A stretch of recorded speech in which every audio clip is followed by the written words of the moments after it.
dòng compact SXM, điện áp 415 V Acer,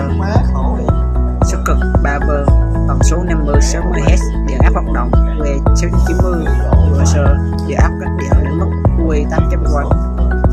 chiều dài 20 mm, mô men sáng thấy chặt 5-9 nm, kết nối thiết bị đầu cuối Everlight, loại mất hiệu suất H, loại điều khiển toggle, chế độ left quick failure, độ bền cơ học 20.000 chu kỳ, độ bền điện cơ 10.000 chu kỳ, mức độ ô nhiễm 3, cấp độ bao gồm ICAO 07 IP40, trọng lượng 1,06 kg.